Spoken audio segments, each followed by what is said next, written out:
Welcome to Gender Talk 211. My name is Eva Lopa, and I am your host. Today, we welcome an entrepreneur who stands at the front lines of development, Maria Lotua, CEO of Premier Group.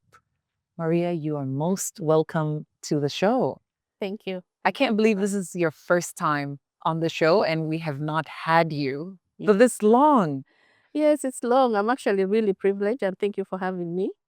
I don't take this lightly. I'm so humbled. I am humbled. It's actually my pleasure. Yeah. So Thank you. before I dive into entrepreneurship and you being such a mogul, tell me a little bit about yourself, your upbringing, how Maria got here. Thank you very much. My name's Maria Lotua, officially Joan Mary Lotua.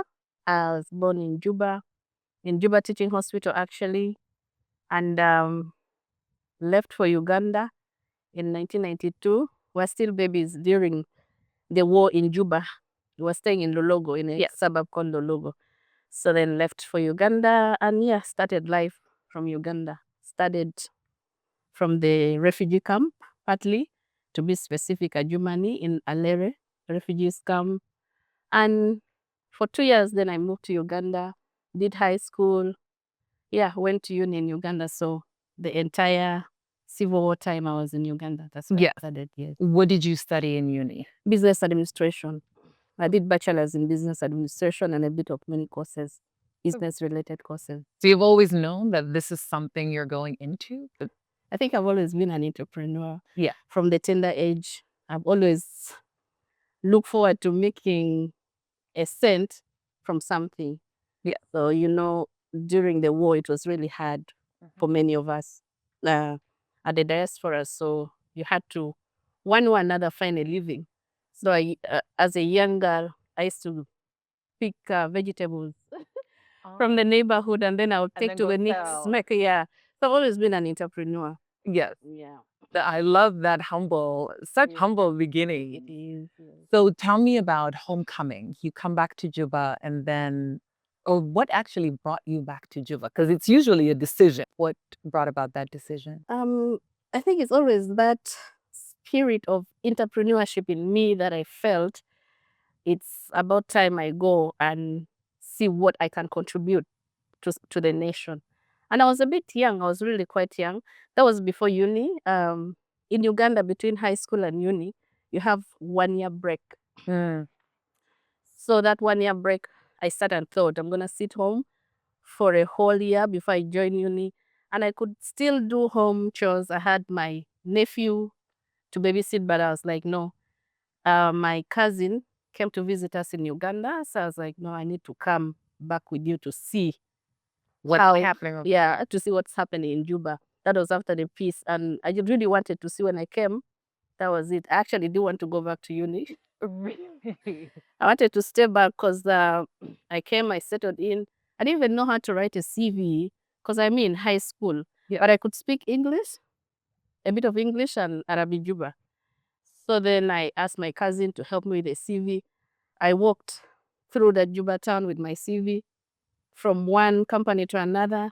For 3 days, the fourth day, I got a job with the airline as a ticketing officer. So I worked throughout that period before I went back to uni. So I think that spirit is one that brought me back. Spirit of wanting to contribute something. Yes. Obviously, not also for the sake of contributing for the nation, but also to improve financially. Also, we were struggling definitely after losing our dad. Yes, in the early 90s, 1994 to be specific. No, I'm so sorry. Yeah. But I'm sure he is so proud right now because you've come a long way. Yeah, been a journey, still is a journey. Tell me a little bit about the journey in itself, because usually it's not an easy road. It's not all smooth sailings until then. I'm sure until now there's challenges, there's difficulty. When you decided that business is what I want to go into and I want to become an entrepreneur, how challenging, I don't want to say how easy because it's never easy. How challenging was it to even begin or take those steps? Thank you. After going to uni, maybe to flashback a bit, after that, working for 1 year. So then I'm like, I'm going to university, and then what, tuition needs to be paid. As a girl, you need upkeep. So transitioning from that employment over that short period of time, I looked for opportunity. Then we used to import drinks or beverages from Uganda. So then I collected my first capital, which was about 20,000, I remember, to load a truck of beverages from Uganda to bring to South Sudan. I was supplying about 3 hotels, home and away inclusive, then back in the days. Yes. Yeah, and I could, take at the riverside. So when I started that, I was like, no, but there is more to it, but I needed to go back to school. So as I was going to uni, I could not keep up with that trading because the roads were bad. In case of anything, you could lose your entire capital. It's very risky. It's very risky, and trucks could take weeks from Uganda to cross to South Sudan. So I looked at other options.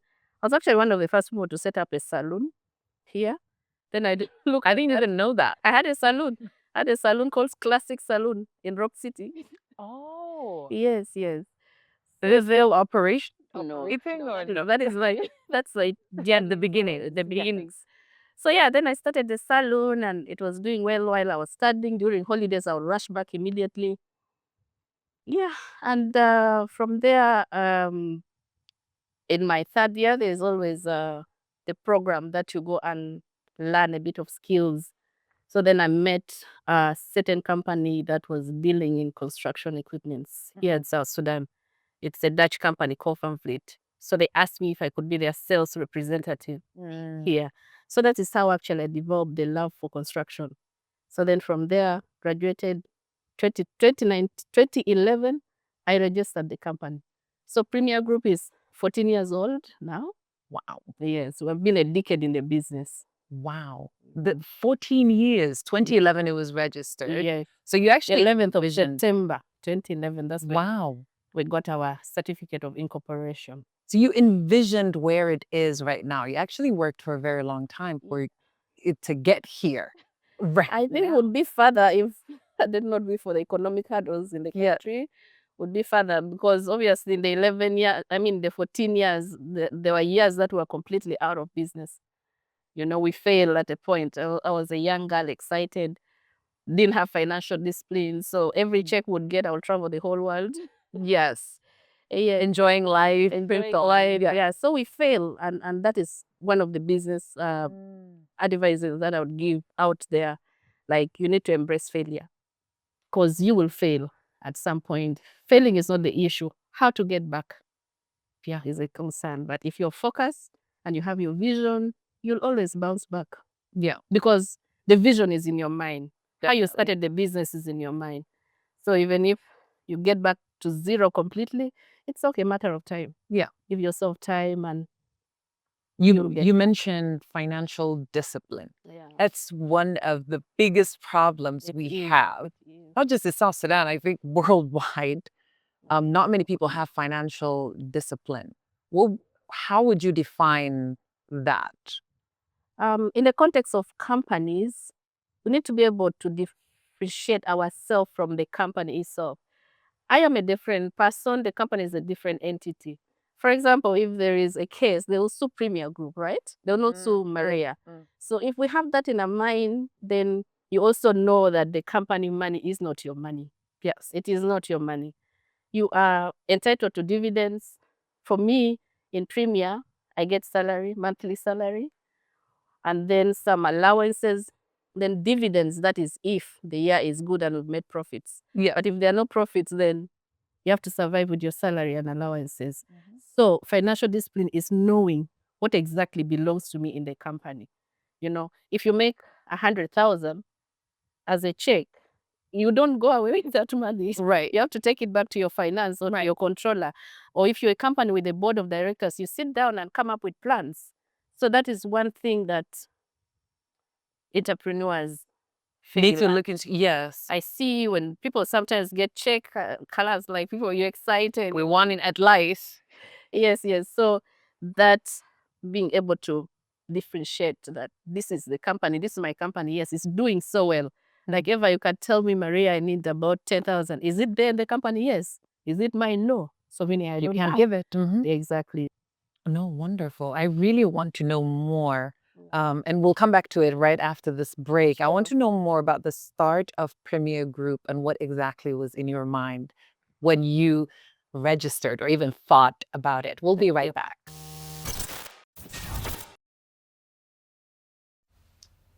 In South Sudan, beads carry stories, stories of beauty, pride, and identity. From weddings to celebrations, beads have always spoken our language of culture. At Suksukna, meaning our beads, women and girls are bringing this tradition to life again, handcrafting unique designs inspired by South Sudanese and Pan-African cultures. Each bead is more than decoration, it's empowerment. Every purchase supports a woman earning an income, a girl learning a skill, and a family building a future. Whether you want beads for sale, hire, or a custom design, Suksukna offers elegance rooted in tradition. Visit Mamarasakit Village today or contact us on 0921 792 495 or email mamarasakit@gmail.com. Let's wear our culture with pride.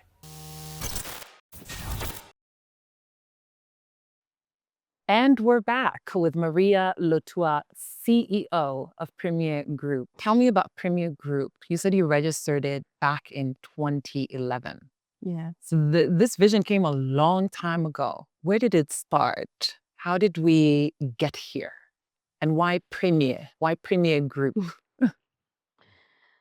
Yes, the vision started in 2011, like I said. Premier, the first ever company that actually registered was Premier Consulting Firm. And that when I was still studying, then from there, then we registered Premier Group. Why Premier? And the name first and foremost, obviously anything top notch is Premier. So I'm associated with the best of the best. So I just felt like Premier it's the right name then, so that you can just like put some sort of authenticity in it, and to be associated with excellence, because something Premier is, you know. So yeah, that is the beginning of the name, and the vision. When we started, like any other business, we started as Premier Group, but when they ask us, what do you do? We're like, we're general traders. We do everything. So we do general supplies. We do everything. Then I could not give my staff some sense of direction. Yeah. So by everything, we were even doing printing. We did printing. It was very broad. There was no Very broad, yes. There was no specific. So with time, we're like, no, it's about time that we come up with a very specific business on what exactly we want to do. And like I said earlier on, I was sales representative for a Dutch company from Fleet, selling trucks, equipment, construction equipments. Yeah. So then I developed the love. I was like, how about I learn to use? I'm setting these machines already. They were one of the first machines that were here in South Sudan, selling the machines. How about I learn to use the machine? And also the need for improvement of the infrastructure. Then the roads were really, really, really terrible. But how to get there was a very big question. Aspiration to action. That moment was a bit hard. But then, yeah, we started applying. We registered with the UN GM, that is UN, United Nations Global Markets. So once you're in that portfolio, you can bid anywhere within the countries, within the UN. I can bid for a tender from South Sudan, a tender in Somali. And if you pass the criteria, you can easily get the contract and implement the project. So we started like tendering, bidding, looking online, looking for jobs here and there, until we started with our first construction contract. The first one was about 5 kilometers. Testing, yes. starting out. Yes, Testing the water. we're testing the waters, and from there we never looked back. Wow. Yes. How does it feel to be a woman within such a male-dominated field, because I think you're the first woman we've heard about that is, there could be other women out there that are doing this, but you're the first one that we've seen pictures and videos of roads being constructed, and its premier group and its CEO, Maria Lotua, doing this. It's the first time we actually saw a woman in the front lines of that ends of construction. So how does it feel to be one of the only standing? It feels great, but also it has its disadvantage. It has its pros and cons. At the beginning, I was received with mixed reactions. People questioning my credibility. I would go for meetings and they're like, call us your boss. We cannot discuss this matter with you. Wow. Yes, unfortunately, that's how sometimes some of these organizations take women. And sometimes I'll be like, she's not around, because I wanted them to have that in their mind, that is a woman, So I'll be like, she's not around. I can't represent. And sometimes if they insist, no, we cannot discuss this with you, then perhaps I'll pull out my company ID or my business cards, like, I am the CEO, you can have this discussion. But you can see the doubt, so that's why, like, any project that we did it to the best of our ability, quality wise. And that's why we are here, because most of the projects that we get, because we needed to prove that it's not about just a woman-led company, but it is, we have the whole crew, the whole team, the whole construction team, from the engineers, the whole team is there. So it doesn't really matter, but we just had to do it to the best of our ability. When we're looking at the budget, you look at budget like you look at the lowest and the highest budget, because you can buy this iPad at $3,000, you can also get it at $100. True. So always look at that, upper range, so that we can be able to deliver quality, because we felt like our work would speak for us. Yes.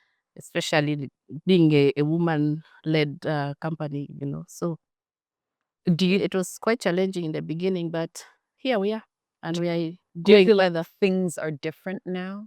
Is it different from when the first time you walked into offices and they're like, call your boss for us? Yeah, different now. Yes, things are quite different, because they see the results. They see that women are delivering, because a woman will be particular. Some of this tendering process, you have like a document this size, and a woman will pay attention to every single detail, because you have to 100%. Sign every paper. Yes. So now they see that, we're a bit, I'm not saying the men are not organized, but women are more organized. Women are more organized. They see the documents are well presented, and you get the job done. And then now also most of because we, like I said, we're in the UNGM, and we apply globally. Anything that we get that we feel we can do, but if we cannot do, we'll just try our luck. So most of the tendering process now are online. You upload everything online. You do not meet anybody. You do not engage anybody. So it really becomes easier. It becomes easier. That the award on credibility, not really like, oh, this is a woman-owned and male-owned industry. And also during project implementations, when you go to site visits, sometimes I'll be walking by. I like to interact with staff from the route, the ones who are picking the route. And then they'll be like, but they said the boss was coming. Like, boss is not coming. In their minds, they're always thinking, it's a man, is this, So I just also wanted to really, really build a legacy. Yeah. That is amazing. Yeah. Let's talk about employment. It's such a huge issue in South Sudan nowadays. Yeah. People can't find, especially young people, they're not able to find jobs. How do you feel about employment and also employing the youth in general? Yeah.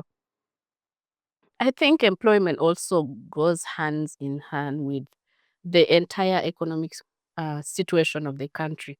Currently, as a country, I think we're a bit struggling with a lot of financial issues, meaning there are fewer jobs, and even the jobs that are there, they're occupied by the elders, And to me, I just like think the young people need to be a little bit more innovative. If you're trying to look for the job and it's not there, look for plan B.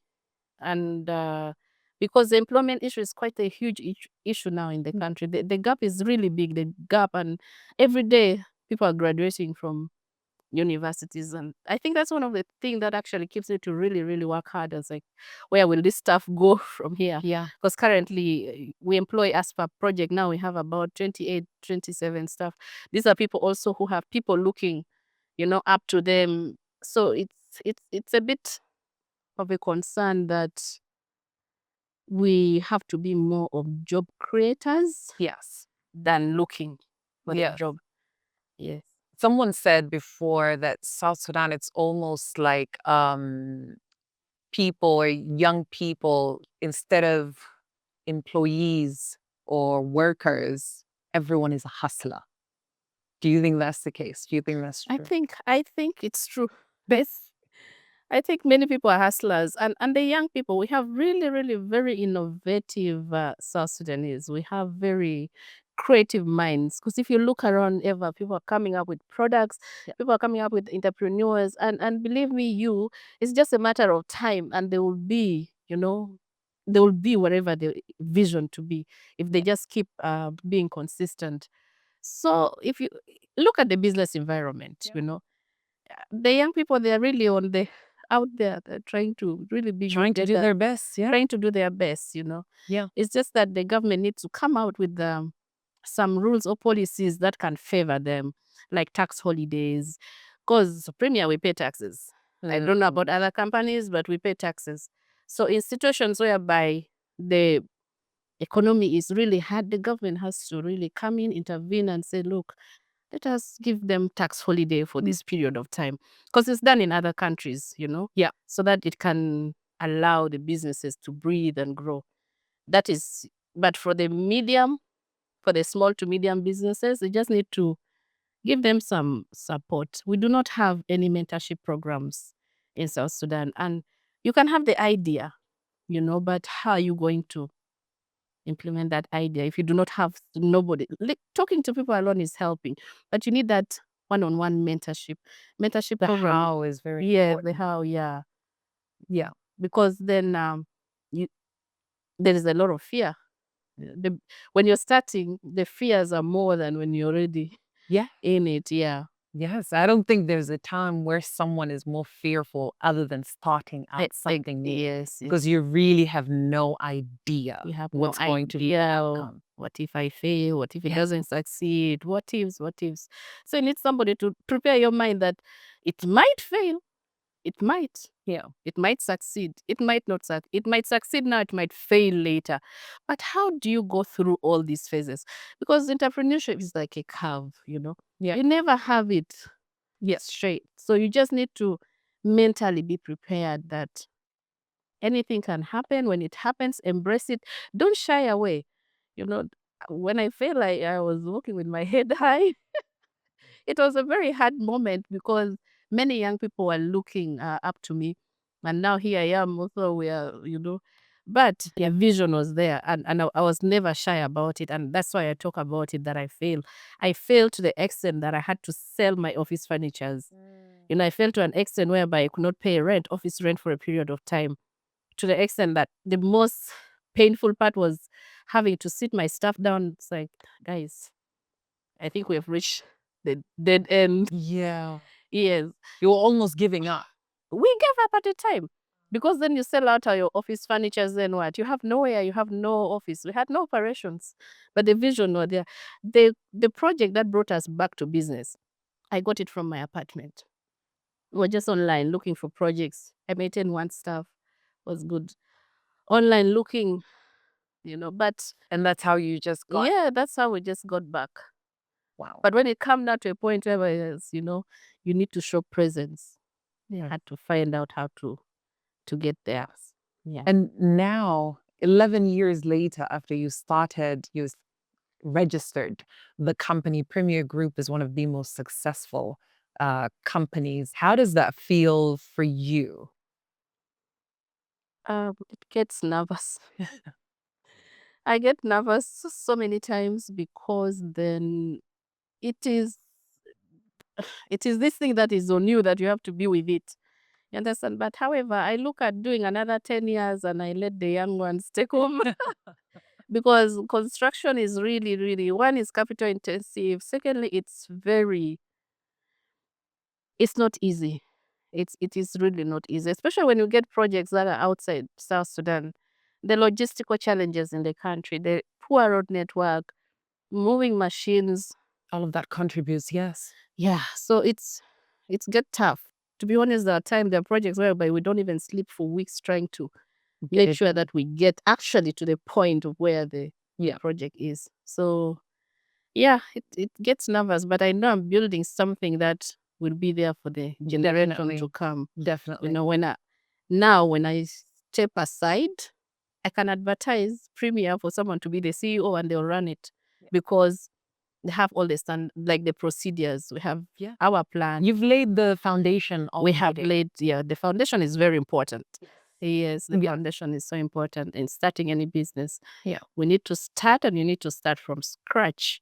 There is nothing that comes easy, completely. Definitely. And you need to really, really work hard. And you see, in Juba, in South Sudan, sometimes people want to, the building of 5 floors, people want to start from the second floor. You will fall, you will collapse. So there is, Yeah. you need to start from down, build a very strong foundation. You know, then whatever happens up, you'll not be very much shaken because you have already your foundation. Yeah. You take a break and then come back and continue from where you started. But you cannot start from middle, from top, no. Yeah. Here, people want business to come from above. You first make your 1 million, then you think about business. No, you can't. Doesn't work that way. Yeah, it doesn't work that way. Yeah. What are some of your upcoming exciting projects at Premier Group? Is there anything that you can share? Let me say that. Yes, this is actually really exciting. It has been a project that we've just completed, our office block. We've been renting all these years, but now we've finished our office block that I'll definitely invite. Oh, wow. Coffee. So in the next 2-3 weeks, we'll be moving to our offices. Amazing. That is one of the biggest milestones.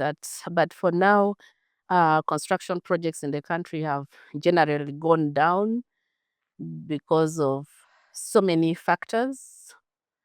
And but the good thing is that we have machines. So if we are not building, we are renting out our machine. Yeah.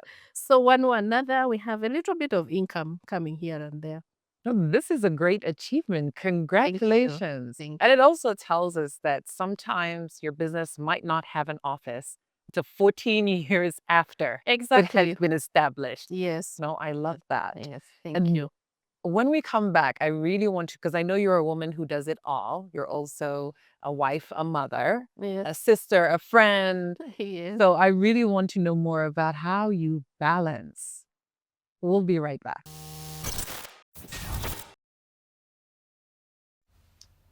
In South Sudan, beads carry stories. Stories of beauty, pride, and identity. From weddings to celebrations, beads have always spoken our language of culture. At Suk Sukna, meaning our beads, women and girls are bringing this tradition to life again, handcrafting unique designs inspired by South Sudanese and Pan-African cultures. Each bead is more than decoration, it's empowerment. Every purchase supports a woman earning an income, a girl learning a skill, and a family building a future. Whether you want beads for sale, hire, or a custom design, Suk Sukna offers elegance rooted in tradition. Visit Mamarasakit Village today or contact us on 0921 792 495 or email mamarasakitvillage@gmail.com. Let's wear our culture with pride. Welcome back with Maria Lotua, CEO of Premier Group. So before the break, I was talking about how you balance. It's one of my favorite things that women do because I'm someone who believes women can do it all. You don't have to really choose. So how do you balance being a CEO, a wife, a mother, a daughter, a sister, a friend? How do you balance all of that?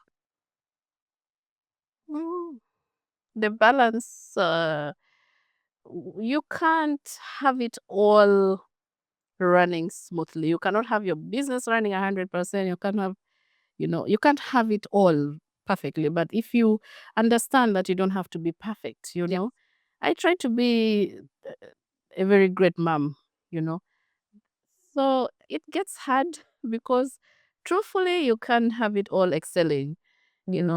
Sometimes you feel like, you're lacking in parenting, or sometimes you're lacking in being a wife, especially the fact that, sometimes families are split, like families are in another Different places. So it gets so hard, and you just have to embrace the fact that you don't have to have it all perfect. You just have to live and do the best that you can to the best of your ability. So I just have that mentality, then I'm okay with that. Also, besides that, I'm the honorary consul of Republic of Brazil to South Sudan. So a honorary consul is a non-career diplomat who is appointed by the sending state. Yes. In a country where there is no, you know why I have to explain that? Because people call me ambassador. I am not an ambassador. It's just a non-career diplomat, and representing for the interests of the Brazilians in South Sudan, and also help to promote trade between the two countries, cultural, bilateral relations. Are those roles that they give when there's, let's say, no embassy? Exactly, yes. When there's no embassy in the country, then they appoint, usually it's a business person, actually. Okay. Usually it's a business person. And I think it has happened before. But yeah. So Amazing. yes. I also know that you're on the board. Is it? I'm a board member of South Sudan Civil Aviation Authority. Amazing. Yes, I know that's where the hard work is. How is that going? There's No, with big changes. aviation, yes, there is a lot we are doing, because I'm chairing the subcommittee of airspace and infrastructure development. So there is a lot going on. We just got back from Canada attending the ICAO Yes. 42nd convention. Yes. And it's going good. We are putting South Sudan civil aviation on the map with Slowly. world best practices. Yeah. Because aviation is one of also the very, very key sectors in the country. Yeah. Yeah. Is it a role that is offered to you, or do you apply somewhere and say, I want to be a part of this? Yeah. Thank you. And that is why I carry Premier like my baby, because if it was not for Premier Group, I would not be known. Able to. So for the honorary consul, obviously, I think friends recommended to the embassy in Addis Ababa. I don't think they recommended only me. They recommended Multiple. Yeah. multiple. Then they engage and they settle for me, again because of Premier Group. And at the CAA board, I represent the business and management. The act or the law has that representation of the business management to give an oversight, because it's an autonomy. It's an autonomy institution. So it has to have a business mindset, a business overview, that it's supposed to contribute revenue also to the country. So I think I sit at that. I take that seat as that person who is representing the business. And again, it's all because of Premier Guru. Yeah. That's a lot of work. Yeah. So you do not. I did not apply. I was actually in Nairobi when one evening my phone was ringing off the hook. I was getting congratulatory messages. We appointed by the president, and it's such a honor. It's such a honor, and that's when actually I understood the actually very, very important role of mentorship, because then I had to get into mentorship to understand Yes. what does being a board member means. What are the values that I'm going to bring? What is the knowledge? And Oh yeah, I needed to. I always, where I step, I want to make an impact. yes. Yeah, impact off camera or impact, but I need to make an impact, and the impact has to be seen. So for you to be able to be an effective and active board member, you need to understand the business. I needed to understand aviation. Yeah. Understand all the sectors of aviation. then I can give a better oversight. Yes. Yes. No, I love that for you. Thank you. Now, I really want to use the last few minutes that we have to just utilize the knowledge that you do have to give advice to girls, to women, to me. I really want to use you here. Let me take you back to, you said in university, you worked and you were studying at the same time. Can you just tell us why it's important to even have experience within the working space while you're still studying, or try to get something started while you're still in school? Because nowadays the world is shifting and it's very different. School is not just school. You Yeah. have to practice as you're studying. Can you tell us why it's so important? Yeah. Thank you, Eva. The experience is very important, but to me, in my opinion, what is most important is the financial independence. Because as a lady, there are ladies who, even if their parents are doing well or their relatives, they just do not know how to walk to them and get some support. Even if you're getting support, the support will never be enough to cater for your own personal need. So if you're able to make a $50 or a 20 or 10 or 100 pounds here and there, I mean, that financial independence is very, very, very important. So working while at university, it came with a lot of, obviously, disadvantages. I had to change businesses because there was complete lack of focus. I'd be seated in a class and my mind is calculating my beverages that I'm making there. I went to Juba, so there's less concentration Yes. then. But if you have like perhaps an employment where you're not self-employed, it's good to get the skills, because now the world is changing so fast, Eva. Like people are so innovative. The way you wake up every day with new technologies, with new this, so you need to feed your mind. You need to feed your mind so that you can be able to catch up with the world, and also for the growth. The Maria of last year is not the Maria of this year. Yeah. Why? Because I constantly, if I have a chance to go and do a very short course somewhere, I'll rush and do that course, because I want to feed my mind. As you grow, things grow, things change. Yeah. So studying while at school, it gives you also a different. Because truthfully, some of the things they taught us at school, do they apply in your Did not until today.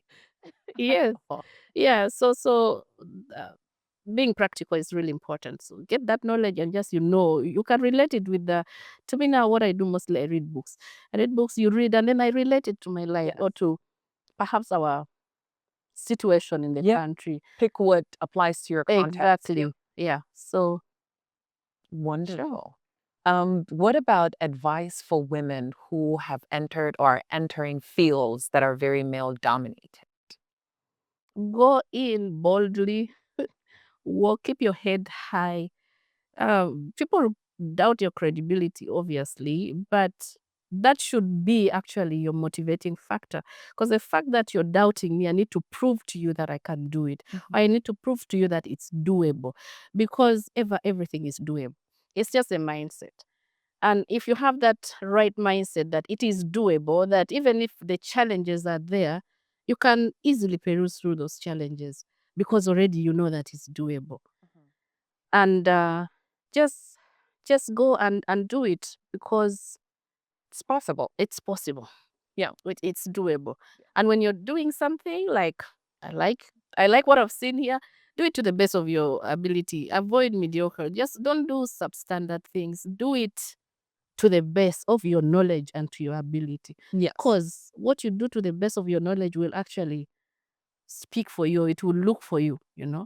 I never thought I would be here speaking about this, but I was out there every time I'm on TV about the infrastructure. I've been on the roads. When we're launching one of our projects, it was launched by the then ambassador of America to South Sudan. And it was such a big deal, and I did not even really bother. And I was just, people are calling me, I've seen you on TV. I was like, okay, I'm there in my safety gear, in my helmet. And I was enjoying it, because that project in particular was helping also women, young children to access school, women to, easily go to the hospital when they want to deliver. They would walk. You'd be in labor, but you have to walk certain distance, to access the health care facility. So those kind of projects, they motivate me because I know that we are contributing to one, economic growth, because if there's no infrastructure, even if we talk about agriculture, how are you going to move your produce As they say, from point doesn't A to work. point B? Yeah, so those are the kind of projects that I feel passionate. I feel fulfilled, whether we make profit or not. But obviously, it's construction. We have to make profit Yeah. one or another. Amazing. Yeah. Now, and I love asking this to everyone, that some people that come on the show, um, there's usually they're usually business people, CEOs like yourself, Yeah. who are CEOs of a business or a focus that is not necessarily your expertise. For example, with roads infrastructure, it has to do with engineering, Yeah. I guess, and so on. So it might not be something that you start knowing fully, but then you Yeah. have to learn about. What is that process like for you? The process for me is that when you start something, you need to do it. They say for you to be not the best, or at least the top 5, you need to do something more than 7 times, or the 10x factor, or the 10x rule. And when you're a business-minded person and you start a construction company, you're not an engineer. I'm not an engineer. An engineer is broad. There is, material engineer. Yes. Yes, and there is a surveyor. There are also engineers. So you need all those engineers to work with. So during the process, you learn. Now if you give me a bush and you ask me to make a road from there, as long as I have a surveyor, You can so make it happen. I can make it happen. So you just have to learn, and you fall in love with what you do. Because when you love what you do, then you learn.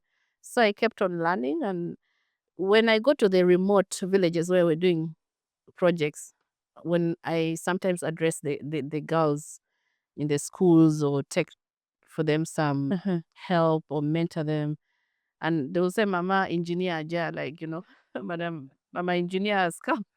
Like, Yes. and Because they know am I you going to could tell them I'm not an engineer? I'm like, no, I just say thank you. But it's just because you work with people who are doing the job and you're willing to learn. That willingness to learn is really important. Also surround yourself with people who you learn 2 or 3 things that are positively impacting your life.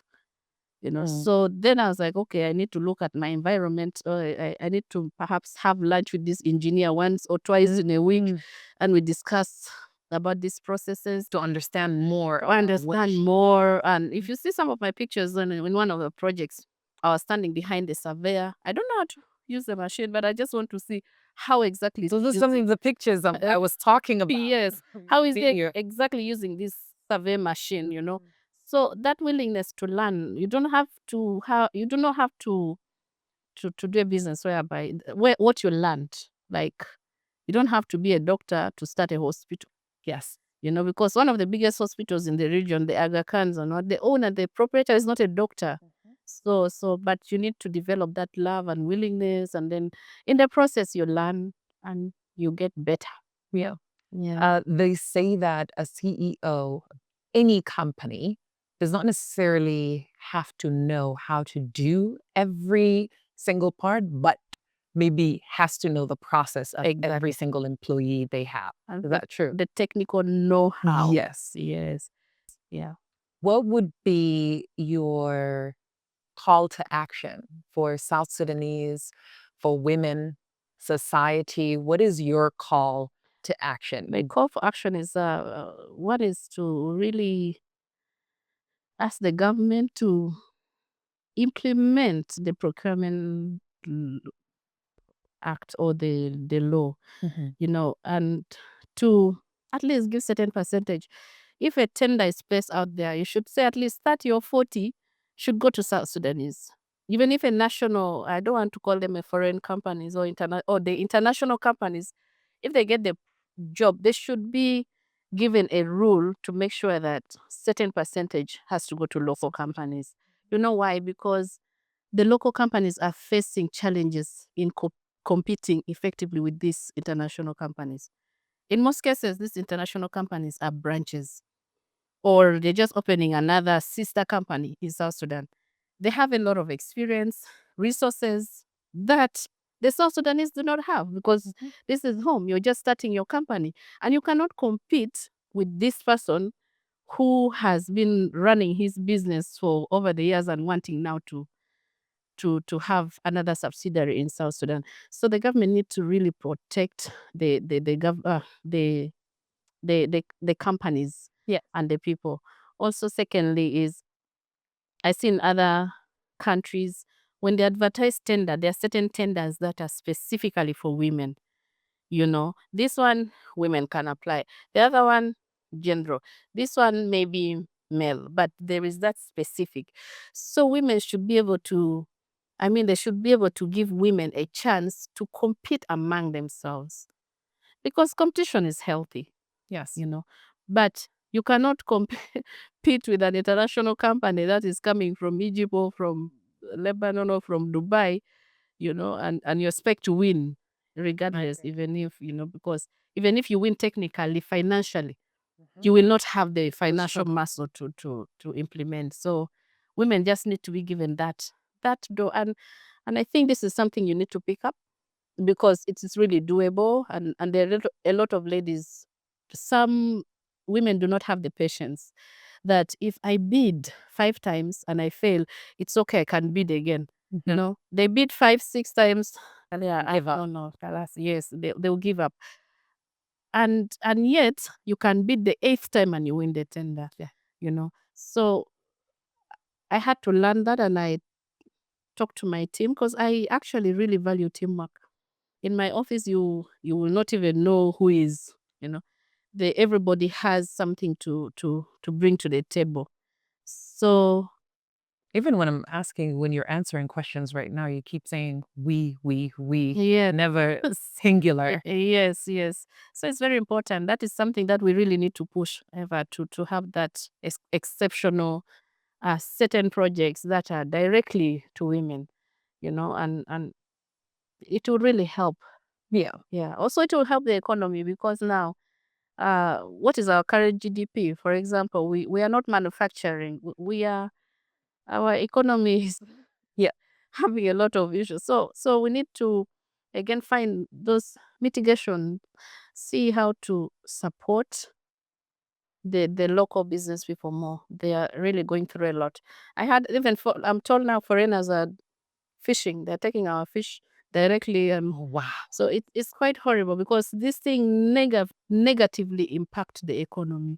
Definitely. Yes. Also, it's the simplest thing that a local can do. You do not need to bring someone from outside to do it. There are those things that the locals can do, and you see we can do. We can perform.